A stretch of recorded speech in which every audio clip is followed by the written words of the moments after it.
CNBC-TV18.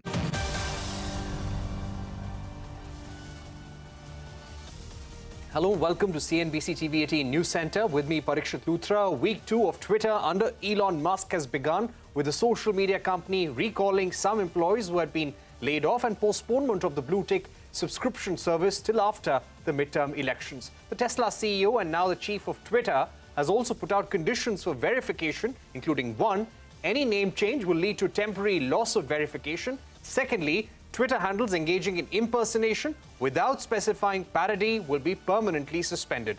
Elon Musk also said that he is hopeful that the Twitter Blue India rollout will take place within a month, but still there are many questions in the minds of advertisers about content moderation and the impact of the $8 per month blue tick subscription. Also, whether changes taking place will be in compliance with local laws. I'm now joined by Sanjay Hegde, Senior Supreme Court Advocate, N.S. Napinai, cyber law expert, Lauren Hirsch of the New York Times, and Nikhil Pava, founder of Medianama. Thank you very much, ladies and gentlemen, for joining us. N.S. Napinai, if I can begin with you, an $8 per month subscription service for the blue tick. How will this be for users, and what can it do to a platform like Twitter? Well, I would assume that in terms of the business perspective, Twitter would have taken its call based on its market analysis. But from a legal perspective, this is where we stand today. One, the intermediary guidelines of 2021 mandate that any platform that is a significant social media intermediary may voluntarily include a verification process. It even includes in the provision that upon verification, a particular mark will be given to delineate the verified accounts from the unverified accounts. Nowhere does the law say that it has to be a free service. Therefore, to that extent, in terms of where we stand in terms of law, Twitter is not really violating any provision. Whether this is going to make business sense or not, that's for Twitter to figure out. Right. Nikhil Pava, what do you think? Will this make business sense? We have been reading how this will lead to lesser ads. You will be able to post longer videos if you choose the subscription service. Will this augur well for content creators? Parikshit, I think Elon Musk looks like a man without a plan. He's overpaid for a platform. He has to service $1 billion debt each year. And so he needs to figure out how to increase operating profits in order to service that debt. But it looks like every day he wakes up with a different idea and he's trying to figure out how to make money from the platform to service that debt. He's asking users for suggestions. He's haggling, price with Stephen King. Just today, he asked about whether a YouTube-like platform with 42-minute videos might work. Whether Twitter can evolve into that. He's fired entire teams, including trust and safety, without realizing that these are critical for an advertising safe platforms. And now there are reports that he's trying to hire back some of the people who he fired. So he's a man without a plan. It's not clear what he wants to do. He's not clear what he wants to do. And this uncertainty creates, this essentially creates uncertainty for users, for advertisers, for brands on the platform. And that basically, again, affects the business, because when advertisers don't feel safe about the direction that a platform is taking, whether they don't want their brands to appear next to hate speech. We saw, I think, 4 or 5 years ago that YouTube had to demonetize neo-Nazi content on the platform after global agencies put their hands up and said that they won't advertise on YouTube unless YouTube does this, and they did. So instead of trying to make the platform safer, which has been, let's face it, a struggle for Twitter over the years, the amount of hate speech on the platform has been immense, and they've, apart from an improvement under Vijaya Gade over the last 3 odd years, Twitter struggled with hate speech on the platform. Now it looks like it's going to go downhill from here. Right. So we're not sure about, whether content creators would like to stay on the platform. Obviously, the problem is that these are global public spaces, even though they're privately owned. So Facebook has Right. its own type of audience, Instagram has its own type of audience, YouTube has its own, Twitter has its own. Content creators are going to have anyway been prioritizing platforms that they choose depending on the audience that they have. You'll probably see them Okay. look for alternate spaces to start building just in case it continues to go downhill from here on in Twitter. All right, that's an important point. Sanjay Hegde, to get in your view, the Minister of State for Electronics and Information Technology has said that India would not have a problem with this subscription service. They would only want Twitter to comply with the laws of the land. But when you have a subscription service of this kind, what does this do to free speech on Twitter or sharing of views on Twitter? Elon Musk has said that there will be a content moderation council and no decision on reinstating accounts or content moderation will be taken before this council is put into place. So what would be your view? Well, it all boils down to a definition of free speech. Free speech is not necessarily what Elon Musk will or Jack Dorsey will permit on the Twitter platform or what Mark Zuckerberg will permit on the Meta platform. Free speech ultimately is protection for speech in every physical town square, as well as now the digital global commons. Each country has its own definitions of free speech and of what is allowed, what is not allowed. And if a platform operates in a country, to my mind, it would have to abide by the constitutional values of that particular country. So in my own case, where I got deplatformed by Twitter, I took them to the Delhi High Court. The matter is still pending there, but the Delhi High Court is yet to rule on whether Twitter performs a public function, whether they are amenable to the writ jurisdiction of the courts, and once they are held to be amenable, what would the standards of free speech be? Would it be the same standards that the government of India is held to, or would different standards be allowed? So I can see this video of Musk carrying a sink in, saying, let it all sink in. I quite frankly think that the events of the past week seem to be that Twitter is going down the sink. All right, so let's see what happens. It's week 2 for Twitter under Elon Musk. Lauren, you have been tracking this story very, very closely. We've heard about 3,700 employees being laid off across Twitter offices around the world.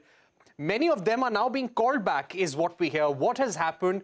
Why has Twitter changed its mind now? Is there also a plan to maybe close down some of the regional offices in other countries? So this is the problem with laying off employees as quickly and broad scale as Elon Musk has. He, just a day or two into the layoffs has realized that a couple of the layoffs, more than a couple, a number of the employees that he laid off are actually vital for operations, particularly ahead of midterms where security and trust are, those teams are exceptionally important. Elon Musk has a number of ambitious research and development ideas he wants to roll out with his products. Well, those require employees. So over the past, 24, 48 hours, all of a sudden, a number of employees have been reached out to find out, actually, if you want to come back, you can. Now, of course, that's a question. On the one hand, that's a paycheck. An important paycheck. On the other hand, the company has drastically changed since they were there, and they were already let go once. And is that a bargain that they are willing to kind of make and go back? And yes, there has been, very broad scale layoffs internationally, and that absolutely raises questions as to how Twitter is thinking about its footprint globally. Right. Lauren, just one more quick question before we return to our guests. We believe there have been certain petitions, certain suits filed against Twitter for violation of the WARN Act. Could that really spell legal trouble for Elon Musk? And could that be a reason why employees are now being called back? It's possible. I never want to say never. If I were to bet, I would bet that's not a reason why. The fact that Elon Musk was sued for a violation of the WARN Act should not have come as a surprise to him. So for the viewers that don't know, the WARN Act is a requirement that you give the government a notification of mass layoffs. And it appears that Elon Musk did not do that in this case due to the timing of the layoffs and due to the fact that government authorities seem to have not gotten that warning ahead of them. He has been sued for that before. A Tesla employee sued him. It's very likely that Elon Musk made a calculation. He looked at the cost of keeping employees and he looked at the litigation cost of the WARN Act, even if he lost that suit. And he probably thought he was willing to pay the price in order to get employees out as swiftly as possible. So it is a headache for him. I can't imagine it is an unexpected headache. And of course, the headache for him, it's more than a headache for the employees. But that's probably more how he's thinking about it than this, sudden change of course that he immediately has to respond to. Okay, Ms. Napinai, coming back to you, we heard President Joe Biden during a campaign saying that Elon Musk has gone ahead and bought an outfit that sends and spews venom all across social media. What are some of the concerns with the manner in which Elon Musk is approaching content moderation, his employees, and also to monetize different services on Twitter? There are actually a lot of concerns that come up. First and foremost, many have already been highlighted even during Dorsey's time. For instance, yes, this whole aspect about venom on Twitter was in fact captured as, in one of the reports, as toxic Twitter was the catchphrase that was given to it. That itself is a problem that was already festering and needed to be resolved. Today, you have this aspect of the blue tick. There was a flip side to it, which has nothing to do with the business aspect, which I wanted to highlight, Parikshit. Now, you have a lot of problems of financial scams and frauds that have been taking place using social media platforms and chat apps or microblogging sites like Twitter. Now, when you have a verified account option, the advantage that you had was that you could at least use one of the services to root out financial frauds. Today, with the payment tag involved, it becomes very critical for big brands because always big brands are the target for fraudsters to use to bait in the victims. So there is a catch situation there, pun intended there, for brands to necessarily take the verification, because if they don't, then they are actually opening Pandora's box with respect to financial frauds. And even with the tick, etc., they were still facing litigation when victims fell prey to the fraudsters. So this is one more aspect I wanted to cover. Primarily, as far as free speech and other issues are concerned in terms of Twitter as a sought-after microblogging site. What is before Elon Musk is that when he thinks that he owns the company and he believes he may do whatever he pleases with or without a plan, all of it may be fine. But when it comes to content moderation, when it comes to how he approaches the platform, he cannot shy away from the fact that if he wants the protection of safe harbor, he necessarily has to play by the rules, whichever country they are extending the service to.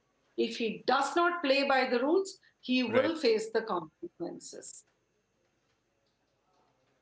All right, that's an important point. Let me also get in Nikhil Pawar once again. Nikhil, you were talking about content creators, how they would like to look for alternate platforms. Would the same go for advertisers as well?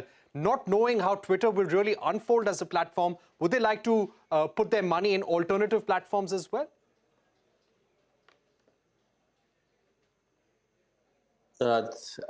I think given the global scenario right now, advertising's anyway going to probably have a tough time, in which case advertisers will be forced to prioritize where they spend their money. And like I said earlier, they prefer brand-safe platforms to advertise on. And quite often we've seen that there are activist advertisers that use the threat of removing advertising to force platforms to change the way they work. Twitter is going private. It's no longer going to be a listed entity. So the rules of the game for Twitter will change substantially. Musk in the past has played fast and dirty with the SEC, or the Securities and Exchanges Commission in the US, and he's been pulled up for his tweets in the past, which may have been seen as manipulating the market. Now there's no one watching over him. And so what he says one day and what he says the other day, there may not be much consistency, in which case advertisers don't know how the platform is going to behave or how it's going to work for them going forward. This instability that he brings in is disconcerting for everyone. I hope it settles down soon. And I guess he will realize that it needs to settle down soon enough. And he needs to provide a trusted environment and a stable environment for content creators and advertisers alike. The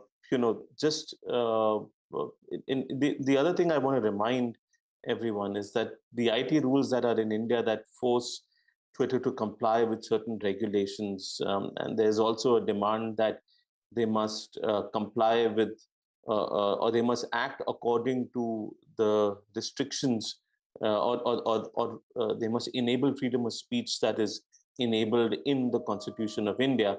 I think that's a very worrying, slippery slope to go down, because at the end of the day, these are private platforms. It can be argued that they're performing public functions. But the moment you start putting that kind of an onus on platforms that aren't substantially that large, to be honest, in this country, not that impactful, you need to be careful about how that empowers the government against platforms as well. I think there need to be 1,000 platforms out there, people who are moving to Mastodon and other spaces. Okay. You've already seen an exodus from Facebook to Instagram and from Twitter to other spaces, to Instagram as well. Let more platforms come up. Let people choose where they want to go. We're spending far too much time discussing Musk and Twitter and not spending enough time discussing important issues like the telecom bill, for which the deadline for consultations coming up in a few days. All right. So we will definitely discuss the telecom bill at a later stage as well, Nikhil. But we've run out of time, unfortunately. Sanjay Hegre, NS Napinai, Lauren Hirsch, thank you very much for joining us. Thanks very much to Nikhil Pava as well. We're going to take a short break here on Newscentre. Don't go anywhere. India's manufacturing sector is likely to sustain its growth momentum for the next 6 to 9 months, according to the FICCI's manufacturing survey. We discuss the findings with Amit Singhal, CEO of Asian Paints. Don't go anywhere.